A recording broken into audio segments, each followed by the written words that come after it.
ወገኖቼ አንድ ልብ ሁኑ። የሌላው መከራ የእናንተ እንዲሆን አድርጉ። እንደ ወንድማማች ተዋደዱ፣ ሩሩሃኖችና ትሑታኖች ሁኑ ይላል እግዚአብሔር ቃል። ስለዚህ እግዚአብሔር እንደዚህ ነው ያለው፣ ግን ሕዝቤ በአንድ ልብ በአንድ ሐሳብ ይነሳ። ሌላኛው እግዚአብሔር የተናገረኝ ስለ ትግራይ ክልል ነው። በትግራይ ክልል ላይ መሬቱ ደርቆ ተሰነጣጥቆ አየው። ወገኖቼ መሬቱ ተሰነጣጥቆ ደርቆ አየው። ጌታዊ ምንድነው ስል በትግራይ ክልል ላይ ምድሪቱን በሐዘን ሊመታ ያለ ክፉ እቅድ እንዳለ ተናገረኝ። ስለዚህ ወገኖቼ ስለ ምድሪቱ ስለ ትግራይ ክልል በእግዚአብሔር ፊት አጥብቀን እንጸልይ። ህዝቡን ይዘን በእግዚአብሔር ፊት እንጸልይ። ሌላኛው እግዚአብሔር መንፈስ የተናገረኝ ስለ አሜሪካን የተናገረኝ ስለ መጻዩ ጊዜ ጌታ እግዚአብሔር ቀብቶ ባስነሳቸው ሐዋርያትና ነቢያት አንደበት ህዝቡን ሲገስጽና ከጥፋቱ እንዲመለስም መልእክቱን ሲልክ እንመለከታለን። ወደ ዓለም ፍጻሜ እየተንደረደረች የምትገኘው ምድራችንም በየጊዜያቱ ጌታ እግዚአብሔር እንደተናገረው እንደ ቃሉ ሲፈጸም ተመልክተናል። ዛሬም አንቀላፍተው ላሉት ከእንቅልፋቸው ይነቁ ዘንድ የማንቂያ ደወልም ለሀገረ አሜሪካን ተነግሯል። ከዚህ ቀደም የተለያዩ ሀገራዊና ግለሰባዊ መልእክቶችን አስቀድማ የሰማችውን በመናገር የምናውቃት የእግዚአብሔር ሴት ነብይት ሜሮን ድንበሮ አስቸኳይ መልእክትን ከጌታ እግዚአብሔር ዘንድ መቀበሏን ተናግራለች። ነብይቷ በመልእክቷም በአሜሪካ ሲሆን ያየሁት ከባድ ነው። በስፍራ ያላችሁ ትተርፉና ታመልጡ ዘንድ ተግታችሁ ጸልዩ። ዋይት ሃውስ ጨለማ ሐዘን ተደቅኗል። ከፍተኛ ጥፋት ሊያደርስ ያለ ነገርም አለ። አጥብቃችሁ ጸልዩ ስትልም ሀገረ አሜሪካን አስመልክቶ ሊያደምጡት ግድ የሚላቸውን መልእክትም ተላልፏል። መልእክቱ ምን ይሆን? በዋይት ሃውስና በሀገሪቱ ላይ ሊመጣ ያለ ጨለማስ ምንድነው? የሚሉትንም እንዲሁ በመረጃችን አካተን ይዘንላችኋል። ታርምታላችሁ። አስከትለን ወደ ያዝንላችሁ መረጃችን ስናልፍ የነቢያቱ ድብቁ ተግባርና ጸያፍ ሴራ እጅግ ያሳፍራል። እግዚአብሔር ቀብቶኛል ነብይ ነኝ በማለት ቤተክርስቲያንን በመክፈት ለእግዚአብሔር የመንግስቱ ስራ ሳይሆን ለግል የስጋ ፍላጎታቸው የወጡ ራሳቸውን ነብይ ብለው የሚጠሩ ነቢያቶችም የፈጸሙት ተግባር በአደባባይ ተጋልጧል። ነብይ ነኝ በሚል በሴቶች ላይ ጾታዊ ትንኮሳ ያደረጉ ነቢያትም በደል በደረሰባቸው ግለሰቦች በአደባባይ ተጋልጠዋል። እኚህ ከሀገር አልፈው በተለያዩ አህጉር ዞረው ያገለገሉ ህዝቡን የእግዚአብሔርን ቃል እናስተምራለን በማለትም ለስጋ ፍላጎት ያሳደሩ እውነተኛ የእግዚአብሔርን ቃል በሲሰኝነት የቀየሩ ነቢያት እነማን ይሆኑ? ይህ ተግባርስ የትና እንዴት ተፈጠረ? የህዝቡ ምላሽስ ምን ነበር? የሚሉትን እንዲሁ በመረጃችን አካተን ይዘንላችኋል። ታርምታላችሁ። እስከ መረጃው ፍጻሜ አብራችሁን ቆዩ።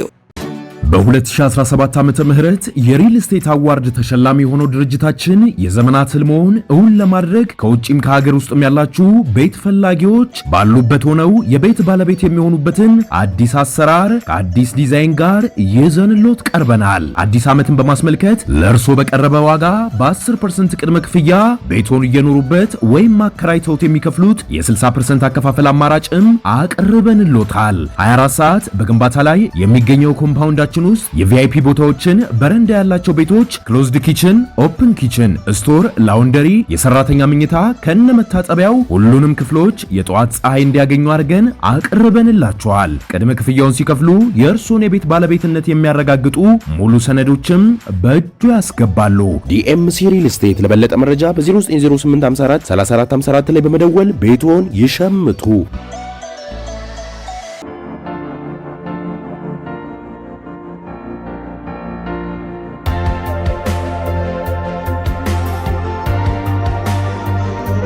አስቀድመን ወደ ያዝንላችሁ መረጃችን ስናልፍ በሐሰተኛ ነቢያት ላይ ሰላማዊ ሰልፍ እስከ መውጣት ተደረሰ። አፍሪካ ውስጥ በተለይ በደቡብ አፍሪካ፣ በዚምባብዌ፣ በኬንያ፣ በማላዊ እንዲሁም በኢትዮጵያም የሐሰተኛ ነቢያት እንቅስቃሴ ተስፋፍቷል። በደቡብ አፍሪካ ነብይ ነኝ የሚል ተቀባይነታቸውን በመጠቀም በሴቶች ላይ ጾታዊ ትንኮሳ ያደረሱ ነቢያትም በደል በደረሰባቸው ምዕመናንም ተቃውሞ ገጥሟቸዋል። ምዕመናኑ ጉዳዩን በብሪቲሽ ብሮድካስትም ያጋለጡ ሲሆን ለተከታታይ 3 ቀናትም የተቃውሞ ሰልፍ በማድረግ እነዚህ ግለሰቦች የህግ ተጠያቂም አድርጓል። በዚምባብዌና በማላዊ ደግሞ ምዕመናን እግዚአብሔርን ይፈውሳል፣ የኤችአይቪ ኤድስ መድኃኒት አቁሙ ብለውም በማስቆም ለከፋ አደጋ ያበቁ ነቢያትም በምዕመናን ተቃውሞ ተጠያቂም ሆነዋል። ሌላው ደቡብ አፍሪካ ሐሰተኛ ነቢይ ደግሞ ሳር ብሎ ጋዝ ጠጡ ያላቸው ምዕመናንም እንደ ከብት ሳር ሲግጡ የታዩ ሲሆን በኋላም ይህች ቤተክርስቲያን ተብዬም ህጋዊ እርምጃም ተወስዶባታል። በጎረቤታችን ኬንያ የሙሴና የኤልያስ መንፈስ አርፎብኛል ያለ ነብይም ከእግዚአብሔር ጋር ቀጥታ እየተነጋገረ መሆኑን ለምዕመናን በመናገርም ሲቃዥ እንደነበርም ተገልጿል። ለዘመናት በድህነት አረንቋ የተቀመጠችው አህጉራችን በየጊዜው መንቃት ሲገባት አሁን ደግሞ በሌላ ውድቀት የሐሰተኞች መጫወቻ መሆኗ ምንኛ አሳዛኝ ነው። በሐሰተኞች በቀላሉ መሸወዳችን ዛሬም ኋላ ቀር ስለመሆናችን ዛሬም ለእውቀት ብዙ የቀረን ስለመሆናችንም በግልጽ ያሳያል። ታዲያ ቅዱሳንም እንዲያሉ ተግባራቶችን በማውገዝም ትነቁ ዘንድ መልእክታችንን ማስተላለፍ ወደድን። በስተመጨረሻ ወደ ያዝንላችሁ መረጃችን ስናልፍ ስለ መጻዩ ጊዜ ጌታ እግዚአብሔር ቀብቶ ባስነሳቸው ሐዋርያትና ነቢያት አንደበት ሕዝቡን ሲገስጽና ከጥፋቱ እንዲመለስም መልእክቶችን ሲልክ እንመለከታለን። ወደ ዓለም ፍጻሜ እየተንደረደረች የምትገኘው ምድራችን በየጊዜያቱ ጌታ እግዚአብሔር እንደተናገረው እንደ ቃሉ ሲፈጸም ተመልክተናል። ዛሬም አንቀላፍተው ላሉት ከእንቅልፋቸው ይነቁ ዘንድ የማንቂያ ደወልም ለሀገረ አሜሪካ ተነግሯል። ከዚህ ቀደም የተለያዩ ሀገራዊና ግለሰባዊ መልእክቶችን አስቀድማ ከጌታ የተቀበለችውን በመናገር የምናውቃት የእግዚአብሔር ሴት ነብይት ሜሮን ድንበሩም አስቸኳይ መልእክትን ከጌታ እግዚአብሔር ዘንድ መቀበሏን ተናግራለች። ነብይቷ በመልእክቷም በአሜሪካ ሲሆን ያየሁት ከባድ ነው፣ በስፍራ ያላችሁ ትተርፉና ታመልጡ ዘንድ ተግታችሁ ጸልዩ፣ ዋይት ሃውስ ጨለማ ሐዘን ተደቅኗል፣ ከፍተኛ ጥፋት ሊያደርስ ያለ ነገር አለ፣ አጥብቃችሁ ጸልዩ ስትልም ሀገር አሜሪካንን አስመልክቶ ሊያደምጡት ግድ የሚል መልእክት ተላልፏል። መልእክቱ ምን ይሆን የሚለውንም ከአንደበቷ እንድታደምጡት ጋበዝን። ሰላም ለእናንተ ይሁን። በዓለም ዙሪያ ያላችሁ ሁላችሁም የክርስቶስ ኢየሱስ ሰላምና ጸጋ ይብዛላችሁ። እህታችሁ ሜሮን ድንበሩ ነኝ። ክብር ለአምላካችን ለእግዚአብሔር ይሁን። እንግዲህ ጌታ ረድቶን ዛሬ ስለ ሀገራችን ኢትዮጵያ ብሎም እግዚአብሔር በሚያሳየን መልእክት ሁሉ እየጸለይን የነበርንበት የ40 ቀን የጸሎት ፕሮግራም በጌታ እርዳታና ጸጋ ዛሬ ጨርሰናል። ጌታ የተባረከ ይሁን። እግዚአብሔር መልካም አምላክ ነው። በተለያየ ስፍራ ሆናችሁ መልእክቴን ተቀብላችሁ እየጸለያችሁ የነበረ እነዚህ 40 ቀናቶች በእግዚአብሔር ፊት እየተጋችሁ የነበራችሁ ሁላችሁ እግዚአብሔር ዘመናችሁን ይባርክ፣ ትውልዳችሁን ይባርክ። እግዚአብሔር ደግሞ በሰጠኝ መልእክት ዛሬ ወደ እናንተ መጥቻለሁ። በያላችሁበት ስፍራ በእነዚህ የጸሎት ቀኖቻችሁ ላይ እንድትጸልዩ ሁላችንም በእግዚአብሔር ፊት እንደገና እንድንጸልይ እንግዲህ የእግዚአብሔር ቃል ሳታቋርጡ ጸልዩም አይደለም የሚለው ዕለት ተዕለት በእግዚአብሔር ፊት ልንጸልይ ይገባል። እግዚአብሔር እንዲህ ብሎ ነው ስለ ምድራችን የተናገረኝ። እኔ ምድሪቱን ላሳርፍ ወጥቻለሁ፣ እኔ ምድሪቱን ልጎበኝ ወጥቻለሁ። ሕዝቤ ግን በአንድ ልብ በአንድ ሐሳብ ይቁም። የሕዝቤ ልብ ለአንድነት ይነሳ፣ በአንድ ልብና በአንድ ሐሳብ ይቁም አለኝ ጌታ። ስለዚህ ይህንን መልእክት የምትሰሙ የሀገር መሪዎች፣ የቤተ ክርስቲያን መሪዎች፣ ወጣቶች እግዚአብሔር አምላክ በዚህ ጊዜ እየተናገረ ነው ያለው። ለአንድነት ተነሱ፣ በአንድነት ቁሙ፣ ልባችሁንም ሐሳባችሁንም አንድ አድርጉ እያለን ነው። በመጽሐፍ ቅዱስ አንደኛ ጴጥሮስ ምዕራፍ 3 ቁጥር 8 ጀምሮ የእግዚአብሔርን ቃል ስታዩ እንደዚህ የሚል ቃል ታገኛላችሁ። ሁላችሁ በአንድ ልብ ሁኑ፣ የሌላው መከራ ለእናንተ እንደሚሆን አድርጉ፣ እንደ ወንድሞች ተዋደዱ፣ ሩራኖችና ትሑታኖች ሁኑ ይላል። ወገኖቼ አንድ ልብ ሁኑ፣ የሌላው መከራ የእናንተ እንዲሆን አድርጉ፣ እንደ ወንድማማች ተዋደዱ፣ ሩራኖችና ትሑታኖች ሁኑ ይላል እግዚአብሔር ቃል። ስለዚህ እግዚአብሔር እንደዚህ ያለ ምድሪቱን ልጎበኝ መጥቻለሁ፣ ምድሪቱን ላሳርፍ መጥቻለሁ። ግን ሕዝቤ በአንድ ልብ በአንድ ሐሳብ ይነሳ፣ ለአንድ ልብ ለአንድ ሐሳብ ይቁም አለኝ ጌታ። ስለዚህ ይህንን መልእክት የምትሰሙ በተለያየ ስፍራ ያላችሁ በአንድ ልብ ለመቆም፣ በአንድ ሐሳብ ለመቆም፣ በአንድ ሐሳብ ለመነሳት፣ በአንድ ልብ ለመተሳሰብና ለመያያዝ ይሄ ጊዜው ነው። እግዚአብሔር ምድራችንን ሊጎበኝ የተነሳበት ነው። ከኛ ግን እግዚአብሔር አንድ ልብ ይፈልጋል። ሁላችንም ለአንድ ልብ እንስራ፣ አንድ ለመሆን እንስራ። ልባችንን ሐሳባችንን አንድ ለማድረግ እንስራ። መጽሐፍ ቅዱስ ብዙ ቦታ ስታዩ አንድ ልብ አንድ ሐሳብ ነበራቸው የሚል ቦታም ታገኛላችሁ። እግዚአብሔር አንድ የሆነ ልብ አንድ ሐሳብ ያለው ልብ ካገኘ ሊሰራ አይቸገርም። ምድሪቱን ሊባርክ፣ ምድሪቱን ሊጎበኝ፣ ምድሪቱን ሊያሳርፍ አይቸገርም። እግዚአብሔር ምድራችንን ለማሳረፍ ሲመጣ የልብ አንድነት ካጣ አሁንም መከፋፈል የተለያዩ ነገሮችን ካየ ግን ሊሰራ አይችልም። ስለዚህ ህዝቤ ለአንድ ልብ ለአንድ ሐሳብ ይነሳ ይቁም ብሎኛል።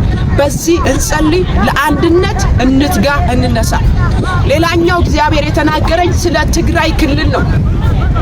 በትግራይ ክልል ላይ መሬቱ ደርቆ ተሰነጣጥቆ አየሁ ወገኖቼ፣ መሬቱ ተሰነጣጥቆ ደርቆ አየሁ። ጌታ ሆይ ምንድነው ስል በትግራይ ክልል ላይ ድርቅ ሊከሰት ነው። ስለዚህ ጸልዩ አለ ጌታ። ድርቅ ሊከሰት ነው፣ ጸልዩ አለ።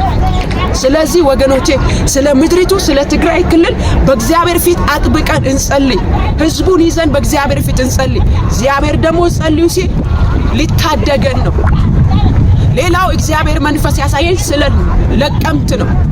በነቀምት እግዚአብሔር አሳየኝ እጅግ በጣም ብዙ ማዕድናቶች ሲወጡ አሳየኝ። ብዙ ማዕድናቶች ከነቀምት ምድር ሲወጡ አሳየኝ። ከዛ እግዚአብሔር የነቀምትን ታሪክ የነቀምትን ከተማ ስም እንደሚቀይር ተናገረኝ። ወገኖቼ ሻኪሶ ሲባል ብዙዎቻችን የምናውቀው የወርቅ ከተማ ብለን ነው። አብዛኞቻችን ሻኪሶ የሚባለው ከተማ ስም ሲነሳ የወርቅ ከተማ እንላለን፣ ወርቅ የሚገኝበት እንላለን። ልክ እንደዚሁ ነቀምት የብዙ ማዕድናት ከተማ ሆና ስትጠራ አየሁ። እግዚአብሔር የተባረከው። በአማራ ክልል የጌታ መንፈስ በተራሮች ውስጥ ላይ ምን አሳየኝ? እጅግ በጣም ብዙ ድፍድፍ እንዳለ አሳየኝ። የጋስ ድፍድፍ እንዳለ አሳየኝ። እግዚአብሔር በእርግጥ የምሁራንን አይኖች ከፍቶ ተሰውሮ የተቀመጡት ለምድሬ ወጥተው ተገልጠው ምድራችን የምትባረክበት የምትጎበኝበት ሰዓት አሁን ነው። እግዚአብሔር ኢትዮጵያን ላሳርፍ መጥቻለሁ ብሎኛል። ስለዚህ ይሄ ጊዜ የጉብኝታችን ጊዜ ነው። ኢትዮጵያ የምትጎበኝበት፣ ኢትዮጵያ ከፍ የምትልበት፣ ነገሯ በዓለም አደባባይ ደምቆ የሚታይበት ጊዜ አሁን ነው።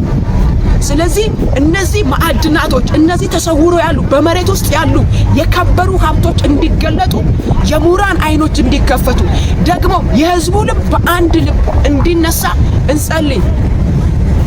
እግዚአብሔር የተባረከ ይሁን። ጌታ መልካም አምላክ ነው። ሌላኛው እግዚአብሔር መንፈስ የተናገረኝ ስለ አሜሪካ ነው የተናገረኝ። በአሜሪካ ዋይት ሃውስ ውስጥ ጨለማ ሆኖ አየሁ። ከዛ ጌታ ሆይ ምንድነው ስል ምድሪቱን በሐዘን ሊመታ ያለ ክፉ እቅድ እንዳለ ተናገረኝ። በምድሪቱ ላይ ከሚሆነው ከክፋት እቅድ የተነሳ ዋይት ሃውስ ላይ ጨለማ፣ ሐዘን ተደቅኖ አየሁ። ስለዚህ ስለነሱ እንጸልይ። ሌላው በአሜሪካ ላይ ያየሁት ከፍተኛ የተፈጥሮ አደጋ ነው። ሁለት አይነት የተፈጥሮ አደጋ፣ አንደኛው ልክ እንደ አውሎ ንፋስ ነው። ከፍተኛ ንፋስ ተነስቶ ጥፋት ሊያደርስ ሲል አየሁ። ሌላኛውም የተፈጥሮ አደጋ ነው ያየሁት። ስለዚህ ስለ አሜሪካንም በእግዚአብሔር ፊት አጥብቀን እንጸልይ። እግዚአብሔር በሰጠን ጊዜ ሁሉ ስለ ዓለማችን ስለ ምድራችን እግዚአብሔር በሚናገረን መልእክት እንጸልያለን። ደግሞ እግዚአብሔር በሚናገረኝ መልእክት ሁሉ ወደ እናንተ መጥቼ አብረን እንጸልይ ስላችሁ ከእግዚአብሔር ዘንድ የምቀበለውን መልእክት ሰምታችሁ በየዓለማቱ የምትጸልዩ እናቶች፣ አባቶች እግዚአብሔር ዘመናችሁን ይባርክ። ሁልጊዜም እግዚአብሔር የሚናገረኝን ሀገራዊ መልእክቶች በግሌ ብዙ ጸልዬ የማልፋቸው መልእክቶች አሉ። ግን እግዚአብሔር እንደዚህ በሀገር አቀፍ ደረጃ እንዲጸለይ የሚያስፈልጉ ርዕሶች ሲኖሩ ነው ወደ እናንተ የምመጣው። ስለዚህ ሳንታክት እንጸልይ፣ ሳናቋርጥ እንጸልይ። እግዚአብሔር መልካም ያደርጋል፣ ለምድራችን መልካም ያደርጋል። እግዚአብሔር ኢትዮጵያን ይረዳል፣ ይደግፋል፣ ህዝባችንንም ይረዳል፣ ያሳርፋል፣ ያሻግራል። እኛ ግን አንድ ልብ አንድ ሐሳብ ሆነን እንቁም። ከትንሽ እስከ ትልቁ ከወጣት እስከ መሪ ሁላችንም በአንድ ልብ በአንድ ሐሳብ እንድንነሳ እግዚአብሔር ፈልጓል። የጠላት ሐሳብ ያኔ ይከሽፋል። እግዚአብሔር ሆይ ስለሰጠን ጊዜ እጅግ አድርገን እናመሰግናለን። በእነዚህ 40 ቀናት ስለ ሀገራችን ኢትዮጵያ ብሎም ስለ ዓለማችን በፊት በሆንበት ሁሉ ጸሎታችንን ስለሰማ ተመስገን። አቤቱ መልካም አምላክ ነህ፣ እናመሰግናለን። አሁንም በጌታ በኢየሱስም እንጸልያለን። በእነዚህ ቀናት ውስጥ ባሳየን ራእይ ለምድራችን መልካም ይሁን።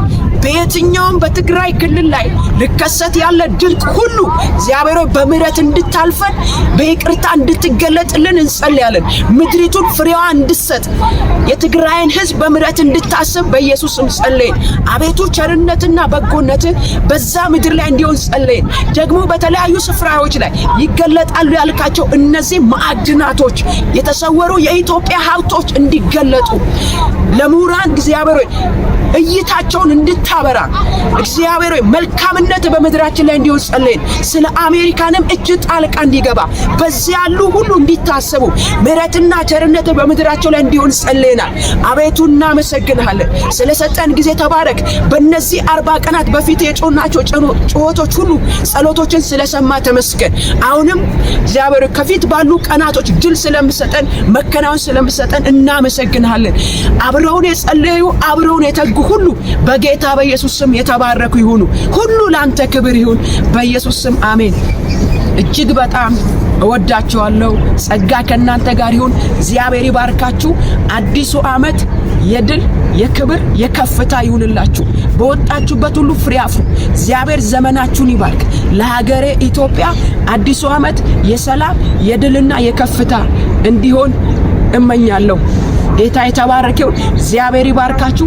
መልካም አዲስ ዓመት። በእነዚህ በቀሩ 5 ቀናቶች በእነዚህ ርዕሶች ጸልዩ፣ እንጸልያለን። እግዚአብሔር መልካም ያደርጋል። ተባረኩልኝ። እወዳቸዋለሁ። ጸጋ ከእናንተ ጋር ይሁን።